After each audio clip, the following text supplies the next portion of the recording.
मेरे प्यारे बच्चों, पानी की महत्ता को हम शब्दों में बयां नहीं कर सकते और बिन पानी हम जीवन में रह नहीं सकते। पानी की महत्ता के विषय में हम सभी जानते हैं कि पानी हमारे जीवन के लिए कितना आवश्यक है, कितना महत्वपूर्ण है। मेरे प्यारे बच्चों, आज मैं आपको पानी की कहानी नामक पाठ जो कि आपकी पाठ्य पुस्तक में संग्रहित है, यह रामचंद्र तिवारी जी के द्वारा लिखित है, इसे सुनाने जा रही हूँ। मेरे प्यारे बच्चों, पाठ को पढ़ने से पूर्व मैं आपको रामचंद्र तिवारी जी के बारे में बताना चाहूंगी कि रामचंद्र तिवारी जी का जन्म सन 1924 में नेपाल देश के महोत्तरी जिला में हुआ था। संप्रति आप नेपाली कांग्रेस के राजनेता हैं। आपने अपनी उच्च शिक्षा भारतवर्ष के लखनऊ प्रांत से प्राप्त की थी। आप गोरखपुर विश्वविद्यालय में प्रोफेसर पद पर कार्यरत थे।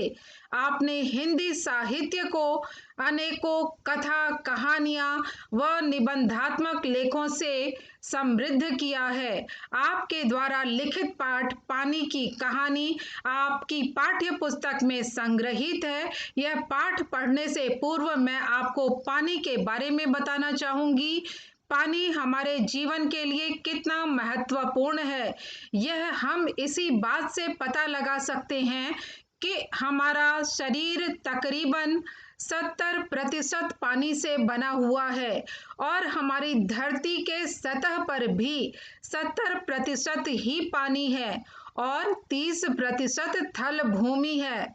जब सैकड़ों साल पहले हमारे ब्रह्मांड का सृजन हुआ था तो एक बहुत बड़ा क्लाउड था, अर्थात तरह तरह की गैसें, धूल का फव्वारा, धूल, तमाम तरह की चीजें मिली हुई थी, उससे घिरी हुई थी हमारी यह पृथ्वी।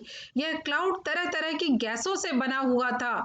गैसें परस्पर मिलकर लगातार परिवर्तित होती रहीं, अर्थात अपना रूप बदलती रहीं और इसी रूप बदलने की प्रक्रिया में हाइड्रोजन और ऑक्सीजन के सही अनुपातिक सम्मिश्रण के बाद पानी का जन्म हुआ।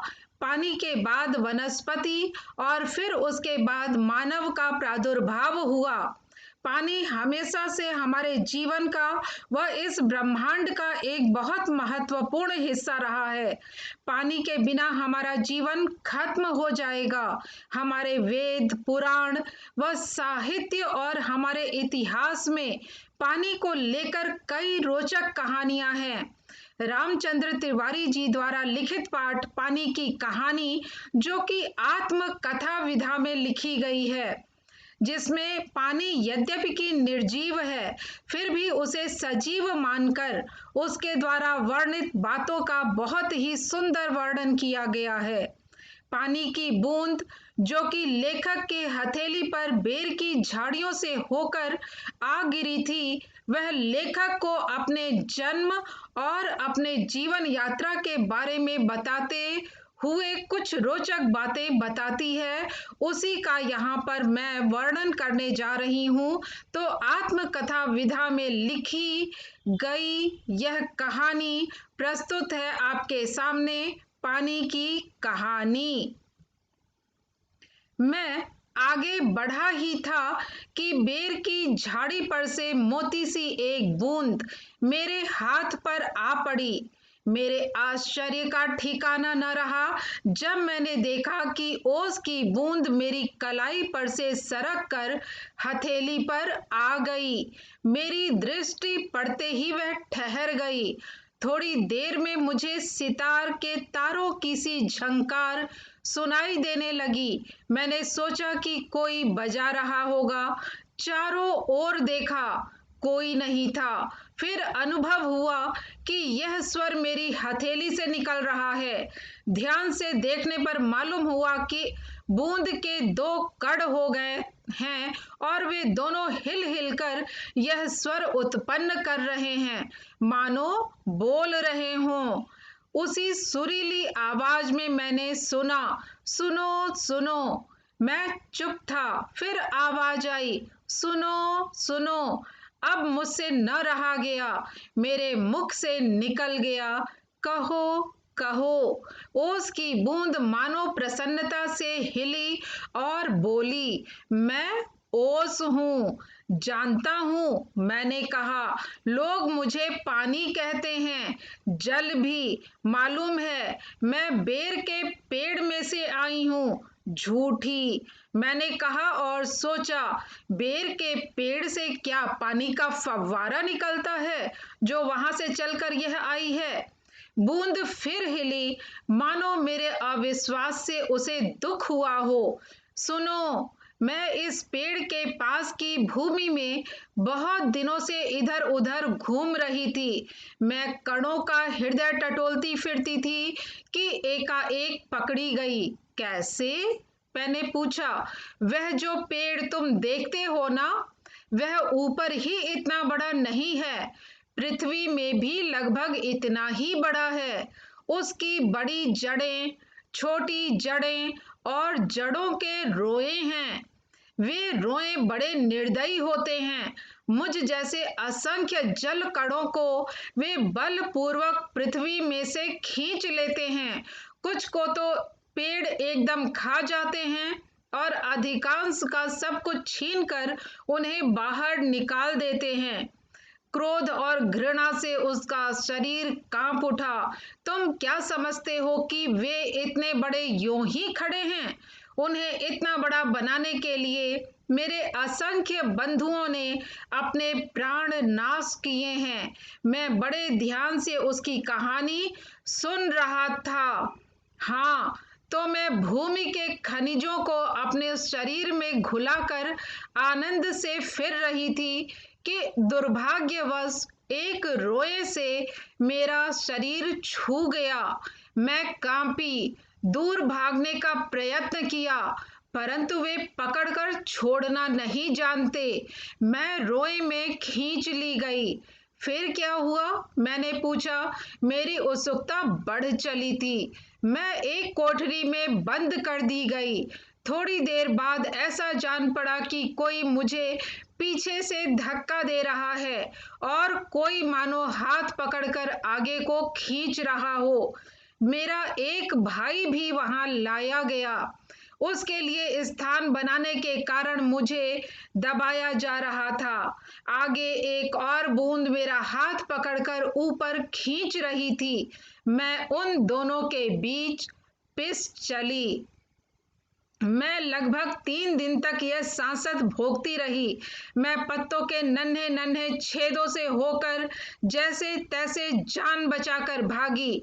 मैंने सोचा था कि पत्ते पर पहुंचते ही उड़ जाऊंगी, परंतु बाहर निकलने पर ज्ञात हुआ कि रात होने वाली थी और सूर्य जो हमें उड़ने की शक्ति देते हैं वह जा चुके हैं और वायुमंडल में इतने जल कण उड़ रहे हैं कि मेरे लिए वहां स्थान नहीं है।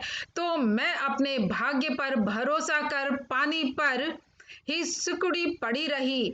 अभी जब तुम्हें देखा तो जान में जान आई और रक्षा पाने के लिए तुम्हारे हाथ पर कूद पड़ी। इस दुख तथा भावपूर्ण कहानी का मुझ पर बड़ा प्रभाव पड़ा। मैंने कहा, जब तक तुम मेरे पास हो कोई पत्ता तुम्हें न छू सकेगा। भैया, तुम्हें इसके लिए धन्यवाद है। मैं जब तक सूर्य न निकले तभी तक रक्षा चाहती हूँ। उनका दर्शन करते ही मुझ में उड़ने की शक्ति आ जाएगी। मेरा जीवन विचित्र घटनाओं से परिपूर्ण है। मैं उसकी कहानी तुम्हें सुनाऊंगी तो तुम्हारा हाथ तनिक भी न दुखेगा। अच्छा, सुनाओ। बहुत दिन हुए मेरे पुरखे हड्रोजन, हाइड्रोजन और ओसजन, ऑक्सीजन नामक दो गैसें सूर्यमंडल में लपटों के रूप में विद्यमान थीं। सूर्यमंडल अपने निश्चित मार्ग पर चक्कर काट रहा था। वे दिन थे जब हमारे ब्रह्मांड में उथल पुथल हो रही थी। अनेक ग्रह और उपग्रह बन रहे थे। ठहरो, क्या तुम्हारे पुरखे अब सूर्यमंडल में नहीं हैं? हैं। उनके वंशज अपनी भयावह लपटों से अब भी उनका मुख उज्जवल किए हुए हैं। हाँ, तो मेरे पुरखे बड़ी प्रसन्नता से सूर्य के धरातल पर नाचते रहते थे। एक दिन की बात है कि दूर एक प्रचंड प्रकाश पिंड दिखाई पड़ा। उनकी आंखें चौधियाने लगीं। यह पिंड बड़ी तेजी से सूर्य की ओर बढ़ रहा था। ज्यों-ज्यों पास आता जाता था, उसका आकार बढ़ता जाता था। यह सूर्य से लाखों गुना बड़ा था। उसकी महान आकर्षण शक्ति से हमारा सूर्य कांप उठा। ऐसा ज्ञात हुआ कि उस ग्रहराज से टकराकर हमारा सूर्य चूर्ण हो जाएगा। वैसा न हुआ। वह सूर्य से सहस्रों मील दूर से ही घूम चला, परंतु उसकी भीषण आकर्षण शक्ति के कारण सूर्य का एक भाग टूटकर उसके पीछे चला। सूर्य से टूटा हुआ भाग इतना भारी खिंचाव संभाल न सका और कई टुकड़ों में टूट गया। उन्हीं में से एक टुकड़ा हमारी पृथ्वी है। यह प्रारंभ में एक आग का गोला थी। ऐसा?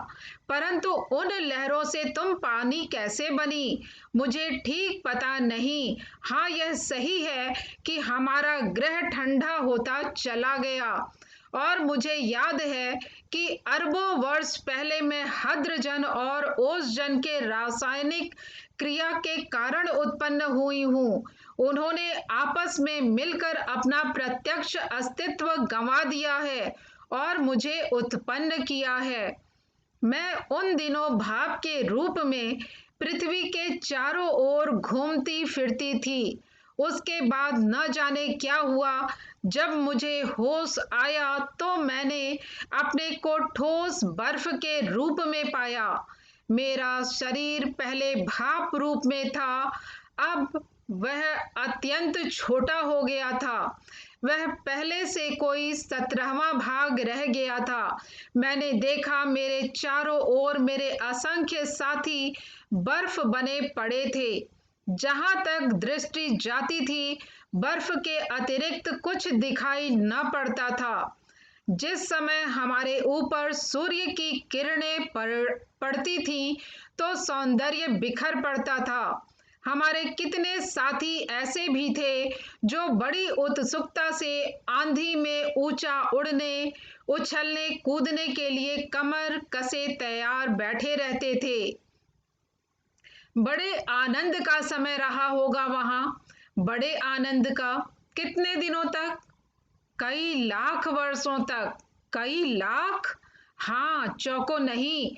मेरे जीवन में 100-200 वर्ष दाल में नमक के समान भी नहीं है।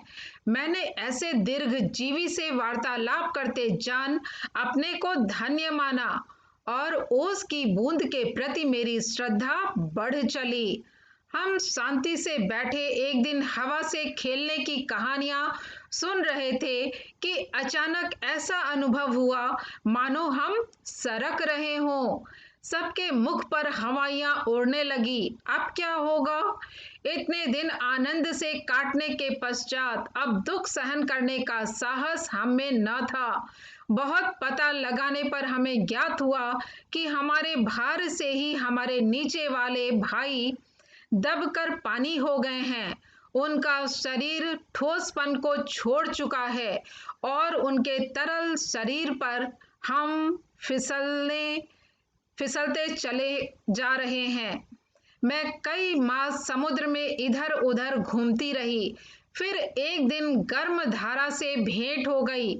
धारा के चलते जलते अस्तित्व को ठंडक पहुंचाने के लिए हमने उसकी गर्मी सोखनी प्रारंभ कर दी और इसके फलस्वरूप मैं पिघल पड़ी और पानी बनकर समुद्र में मिल गई। समुद्र का भाग बनकर मैंने जो दृश्य देखा वह वर्णनातीत है। मैं अभी तक समझती थी कि समुद्र में केवल मेरे बंधु बांधवों का ही राज्य है, परंतु अब ज्ञात हुआ कि समुद्र में चहल पहल वास्तव में दूसरे ही जीवों की है और उसमें निरा नमक भरा है।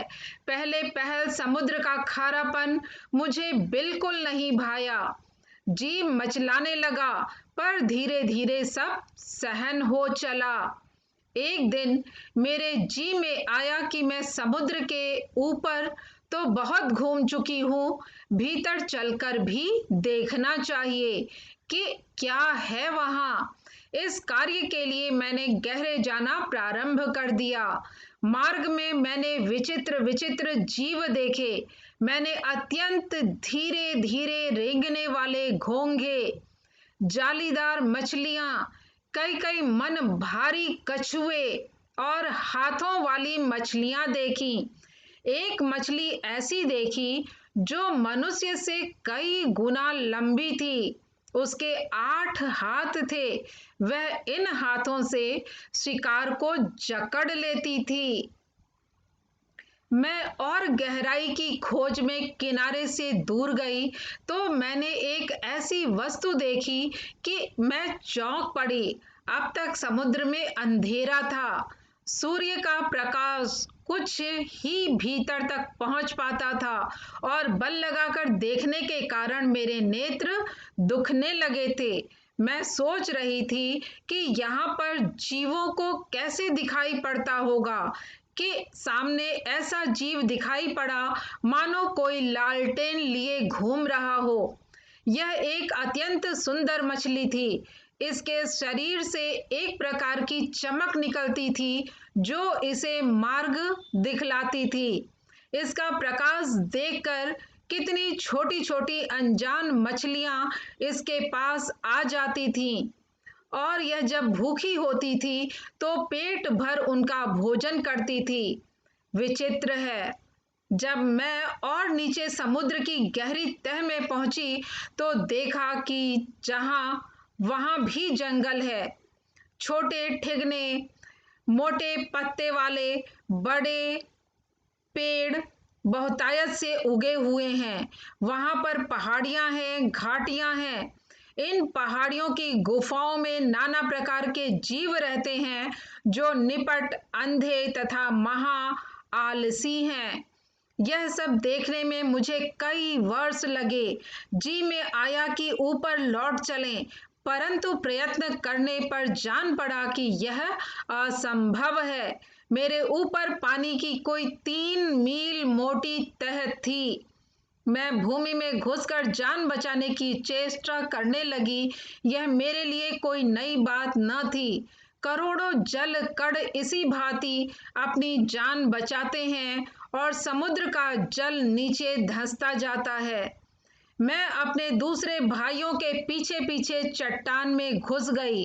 कई वर्षों में मैंने कई मील मोटी चट्टान में घुसकर पृथ्वी के भीतर एक खोखले स्थान में निकले और एक स्थान पर इकट्ठे होकर हम लोगों ने सोचा कि क्या करना चाहिए। कुछ की सम्मति में वहीं पड़े रहना ठीक था, परंतु उसमें कुछ उत्साही युवा भी थे। वे एक स्वर में बोले, हम खोज करेंगे, पृथ्वी के हृदय में घूम घूम कर देखेंगे कि भीतर क्या छिपा हुआ है। अब हम शोर मचाते आगे बढ़े तो एक ऐसे स्थान पर पहुंचे जहां ठोस वस्तु का नाम भी न था। बड़ी बड़ी चट्टानें लाल पीली पड़ी थीं और नाना प्रकार की धातुएं इधर उधर बहने को उतावली हो रही थीं। इसी स्थान के आसपास एक दुर्घटना होते होते बची। हम लोग अपनी इस खोज से इतने प्रसन्न थे कि अंधाधुंध बिना मार्ग देखे बढ़े जाते थे। इससे अचानक एक ऐसी जगह जा पहुंचे जहां तापक्रम बहुत ऊंचा था। यह हमारे लिए असह्य था। हमारे अगुआ कांपे और देखते देखते उनका शरीर ओसजन और हद्रजन में विभाजित हो गया। इस दुर्घटना में मेरे कान खड़े हो गए। मैं अपने और बुद्धिमान साथियों के साथ एक ओर निकल भागी, अर्थात जहां अत्यधिक गर्मी होती है वहां पर पानी का बॉइलिंग पॉइंट काफी हाई हो जाता है और पानी धीरे धीरे खत्म होने लगता है और पानी ही भाप बनकर ऊपर की ओर उड़ जाता है। यहाँ पर ज्वालामुखी के पास पहुंचने पर पानी को अत्यधिक गर्माहट प्राप्त होती है और उसका अस्तित्व समाप्त होने लगता है, वह उड़कर भाप बनकर उड़ने लगती है। हम लोग अब एक ऐसे स्थान पर पहुंचे जहां पृथ्वी का गर्भ रह रहकर हिल रहा था। एक बड़े जोर का धड़ाका हुआ। हम बड़ी तेजी से बाहर फेंक दिए गए। हम ऊंचे आकाश में उड़ चले। इस दुर्घटना से हम चौंक पड़े थे। पीछे देखने से ज्ञात हुआ कि पृथ्वी फट गई है और उसमें धुआं, रेत, पिघली धातुएं तथा लपटें निकल रही हैं। यह दृश्य बड़ा ही शानदार था और इसे देखने को हमें बार बार इच्छा होने लगी। मैं समझ गया, तुम ज्वालामुखी की बात कह रही हो। हाँ, तुम लोग उसे ज्वालामुखी कहते हो। अब जब हम ऊपर पहुंचे तो हमें एक और भाप का बड़ा दल मिला। हम गरज कर आपस में मिले और आगे बढ़े। पुरानी सहेली आंधी के भी हमें वहां दर्शन हुए। वह हमें पीठ पर लादे, कभी इधर ले जाती कभी उधर। वह दिन बड़े आनंद के थे। हम आकाश में स्वच्छंद किल्लोले करते फिरते थे। बहुत से भाप जल कणों के मिलने के कारण हम भारी हो चले और नीचे झुक आए और एक दिन बूंद बनकर नीचे कूद पड़े। मैं एक पहाड़ पर गिरी और अपने साथियों के साथ मैली कुचैली हो एक ओर को बह चली। पहाड़ों में एक पत्थर से दूसरे पत्थर पर कूदने और किलकारी मारने में जो आनंद आया वह भूला नहीं जा सकता। हम एक बार बड़ी ऊंची शिखर पर से कूदे और नीचे एक चट्टान पर गिरे। बेचारा पत्थर हमारे प्रहार से टूटकर खंड खंड हो गया। यह जो तुम इतनी रेत देखते हो, पत्थरों को चबा चबा कर हम ही बनाते हैं। जिस समय हम मौज में आते हैं तो कठोर से कठोर वस्तु हमारा प्रहार सहन नहीं कर सकती। अपनी विजयों से उन्मत्त होकर हम लोग इधर उधर बिखर गए।